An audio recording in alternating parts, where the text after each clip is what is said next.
What is scarier? This scene from the original 1978 Halloween, or this one from The Babadook? Well, did you get my beer?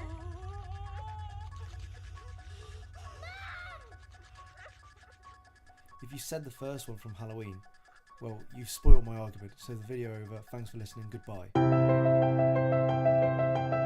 But if you picked The Babadook, I would agree. The thing with John Carpenter's Halloween is that in modern times it comes across like a spoof. However, it was not always like this. Even now critics review it as a distilled raw experience in terror. But the reaction I, and I'm sure many others had at this scene, made me wonder, what is so funny about horror?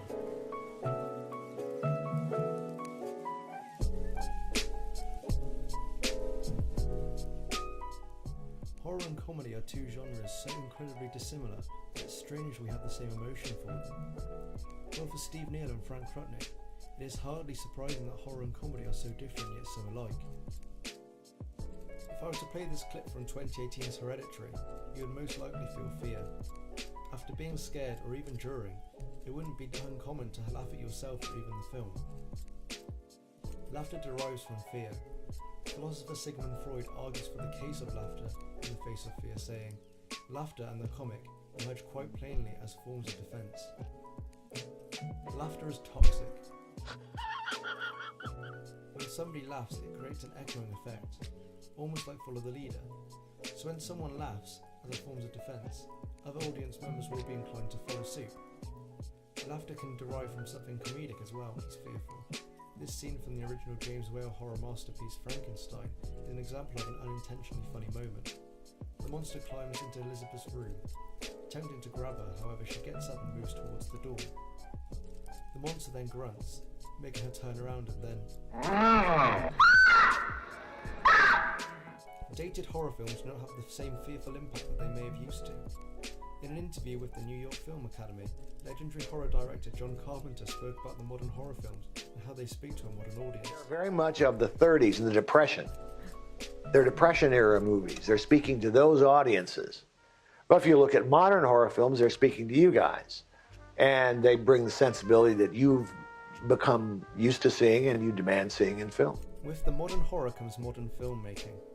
It's clear from a number of new releases that visual effects have played a great hand in desensitizing audiences to older, more grounded films. Hereditary's use of VFX helps elevate the film's narrative and allows it to show more gruesome and terrifying images. Mom. The comedy lies where the shortcomings are, when the kill is clearly faked, or when the monster is obviously a human dressed in a costume. However, older films have their place. 1986's The Fly uses practical effects and make up incredibly well to evoke fear from the audience. And just as well, the modern horror doesn't always get visual effects right. Sometimes a parody can have a lasting effect on the actual film, making the film's conventional plot even more noticeable. Scary Movie uses classic conventions of different subgenres of horror and exaggerates them for comedic effect. Even Wes Craven's Scream is a commentary on the horror genre and the absurdity of many of the deaths in it, and the film's villains certainly can't be classified as scary, not after... Conventions don't have to be bad. Ari Aster, director of Hereditary, mentioned that his film, considered to be a modern masterpiece of the genre, acknowledges the tropes of conventional horror films. Something new, but at the same time, it's also, unabashedly a horror film and is acknowledging the tropes. Laughter comes from things being funny. However, what is funny is another question.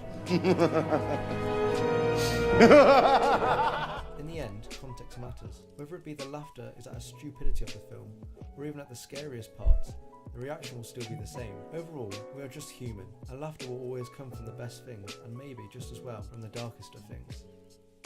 Thanks for watching.